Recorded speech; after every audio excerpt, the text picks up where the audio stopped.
really long time, and I know you have really strong opinions on college, and I really agree with all of them. But as I don't really have a plan for my life in the future right now, and as I head into college and just life in general, I was wondering how I could go about finding a godly man. Well, so great question. What is the most important thing for you? Would it be career or building a family? Building a family. Great. So I got in so much trouble when I said this at the Young Women's Leadership Summit because people didn't listen to what I said. So let me repeat it, which is that if finding a husband is your top priority. I said that repeatedly at YWS and no one listened.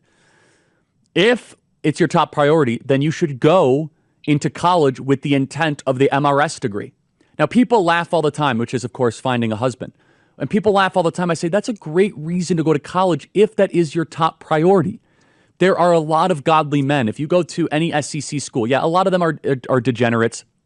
A lot, but there's a lot of godly men, I got to tell you, Grace, that love the Lord, that are in prime mating age. And by the way, I'm trying to understand why the media found what I said so objective. Great idea that you shared with me the last time I was here. Yeah. I don't think it was on camera, though. Maybe you've talked about it on your channel, where there's actually three sexes, Yes. right? There's high status men, women, and low status men. Yeah. Yeah, I think that's a really interesting idea. Yeah. Yeah. They're like different creatures with respect to how they live and how they are related to in society. Yeah, it is. Where basically most men are chasing after women, and then most women are chasing after high status men.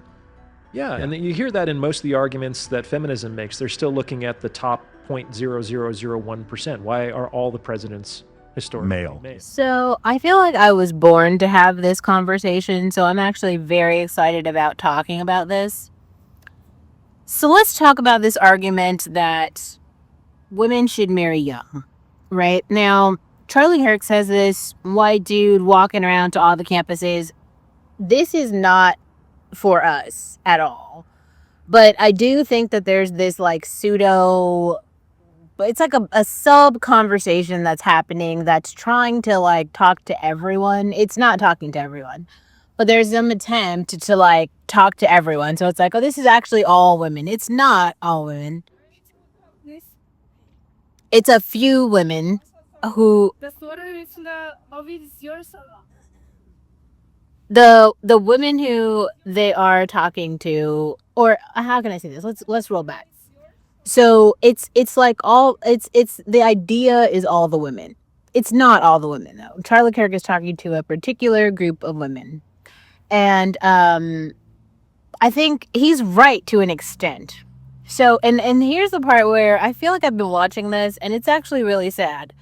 So there are a significant number of Black women who are of the church, who are of purity culture, who are very pretty, and they never get picked. And I saw this for a while, and I had a lot of questions, and they were just like, I don't understand. Like, why would people, why wouldn't these women be getting picked? No, it's anti-Blackness. People just have like an allergic reaction to Black women. I don't know. I can't describe it. I don't know. I can't describe it. But like at the same time, like why would Black men, it's like Black men specifically also hate Black women. So even these Black women who are very pretty, they're like very Christian, they're very pure, all the things, they aren't getting picked either. So this is why, as a whole, I would advise 100% of Black women to opt out of the narrative that Charlie Kirk is preaching. But I think it's important to understand the lesson. The lesson here is that Charlie Kirk is saying there's a deadline. He's saying by 25, you should be married and have the kid. So I would say if you're interested in that, shoot your shot, right? Like, because you graduate high school at 18. So 4 years of college means you'd be done by 22. You'd still have 3 whole years post-college. That's a long fucking time to have your apartment, live the cat lady life, and kind of like, play the field a little bit. And you haven't even entered a hoe phase yet, and you're still not 25. So you could, like, let's just say you literally just kind of like tried it out, just trotted a straight line. If you actually find a man who's like worth his shit, and I feel like at this point, there's enough discernment and advice and guidance out there for women to like literally be able to like look around and to really test this man to see if he's like worth his weight in shit. I mean, if you're about that, I don't think it has much to do with being a Christian first. I think there's a lot of delusional Christians, but it's more like, is this a man who's going to live by his word? Is this a man who's going to take care of his family? Is this a man who's going to take care of you? Because, like, I've dated people who could technically take care of me, but they're just so fucking cheap. So they actually have a lot of money, but they just, like, are fucking cheap. It's a weird thing. Like, I think if you... I don't know how many people who watch me have actually dated, like, wealthy men before, but there are some wealthy men who, like, have a lot and they just fucking won't spend. They just don't spend. Like, you'll fucking be living in a house with this guy who has a lot of money and he will, like, he'll have like one roll of paper of tissue or something, and he'll be like rationing out the toilet paper, or he like won't buy more than a particular amount of soap, or he'll start to ration the water, and you'll be like, are you fucking kidding me? This is bullshit. So there's that guy too, and I feel like to go back, you should watch a lot of Russell Hartley's videos. He unpacks that too. I hadn't heard anybody talk about that. I thought it was just fucking tripping because I was like on the receiving end of that shit, and that's really confusing because you'll be like, damn, but he's not broke, but he's not spending either. That is a particular type of dude. So there's a plethora of shitty men that you'd have to, like, you know, go through and use some discernment to be like, he's worth procreating with, and then he's not. And then I definitely think you should not birth a child outside of marriage. It's a financial obligation, and you need the court on your side to give you some money when that man fucks up, because he's going to fuck up and you need some money coming when he does. So if after all that, after you've like tested the dude and he by 25 is a lot of fucking years to make some decisions about who to date. I think just the way that society is set up, society in general hates black women, so there's just not going to be many black women who get married in general. So if you start the story and you start the experience with the expectation that, like, this ain't me, you can make decisions based on that, because you're not, like, that isn't your goal. What Charlie Kirk is trying to do is encourage women who have tried to come to our side. Like, we have it in actual lane. Like, people laugh at the cat lady and they're trying to, like, make fun of us and demean us and make it seem like we're so awful and crazy and like we're so delusional, and they're doing that because like they are not able to procreate anymore. Like, we have left the building. Like, there's a large swath of women in society who are completely inaccessible to men. Like, we're not on any apps, we're not going on any dates, we're not accepting any phone calls, there's nothing. The way that these men are accessing women is OnlyFans. And that's the only way that they have access right now. If you are on a dating app, you are one woman out of like a million. Like, you're the only one. They're trying to make it seem in these like commercials and shit that everybody's on here. It's just you, girl. Like, you might want to wake up. Like, you're the only one. It's just you. So tread lightly. Anyway, I want to talk about the Mrs. degree because I haven't heard anyone explicitly like explain this, and I feel like in this community we need someone to explain it. So we're gonna go back to Mona Lisa Smile because we have already explained some things about it, and I want to clarify a few things. So Mona Lisa Smile and the return of the Mrs. degree. In 2003's Mona Lisa Smile, Julia Roberts plays Catherine Watson, an art history professor at Wellesley College in the 1950s, a time when higher education for women was often less about intellectual fulfillment and more about refining their social polish before marriage. The term Mrs. Degree was shorthand for the unspoken truth. A woman's diploma was often a wedding ring, and the prestigious campus was a staging ground for securing a well-placed husband. The film unpacks the tension between genuine scholarship and a deeply entrenched cultural expectation that a woman's highest achievement would be in the home. The young women in Watson's classroom, bright, capable, and fully aware of their own privilege, straddle the line between academic ambition and societal prescription. Joan, played by Julia Stiles, is the perfect example. Accepted to Yale Law School, she instead chooses to marry her fiance and start a family. Betty, played by Dunst, writes biting editorials defending the domestic ideal, insisting that a real woman knows her role is to create a perfect home. For them, the Mrs. degree is not an insult, it's the pinnacle of success as defined by their community.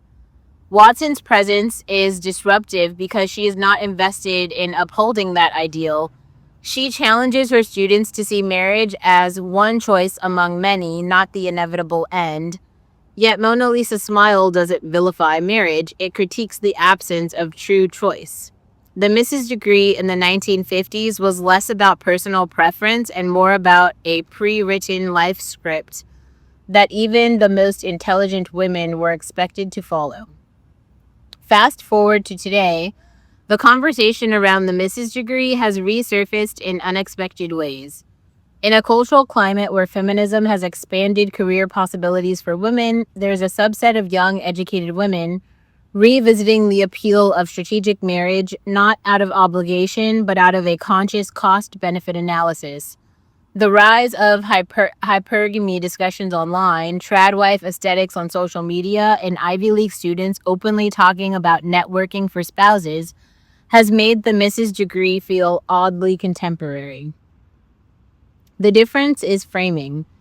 In Mona Lisa's Smile, the Mrs. degree was a limiting destiny. Now, for some women, it's being framed as an empowerment economic strategy. Critics see this as a dangerous regression, a romanticization of dependency wrapped in luxury branding.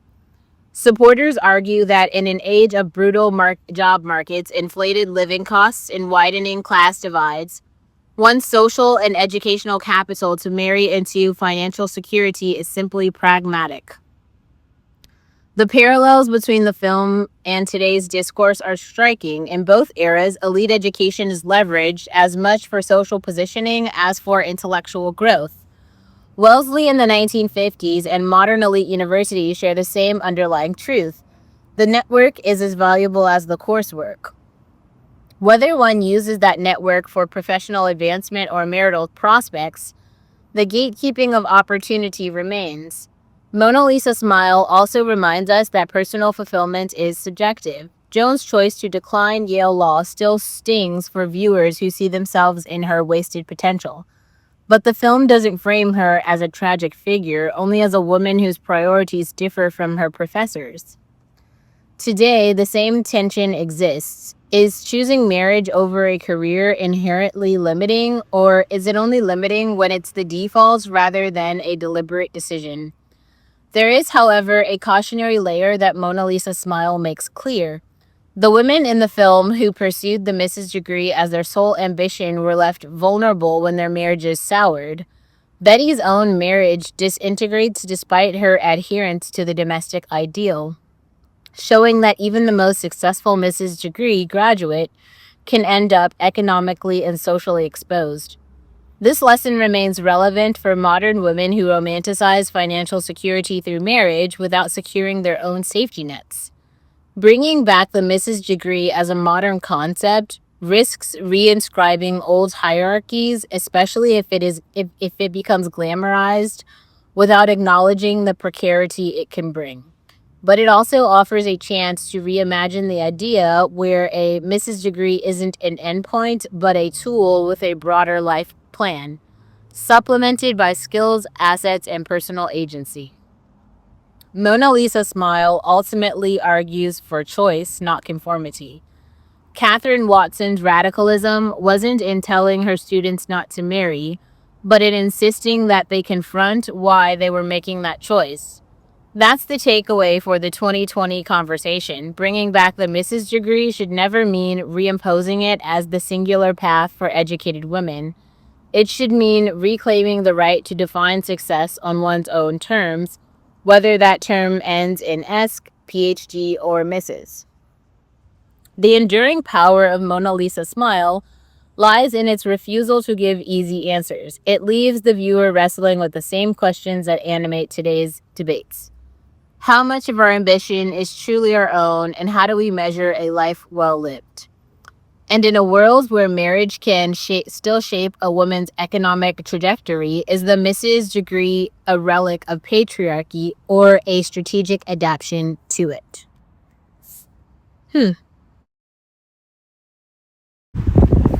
Hello, my name is Olivia. Welcome to my channel. I like to sit around at coffee shops or at the beach and talk shit. I talk about women's issues, feminism, relationships, but mostly being a black woman in America and how to survive that. Politically, I'm moderate, even though that seems hard for people to believe. I'm very conservative on issues like immigration, very liberal on other issues like feminism and abortion. Thanks for being here.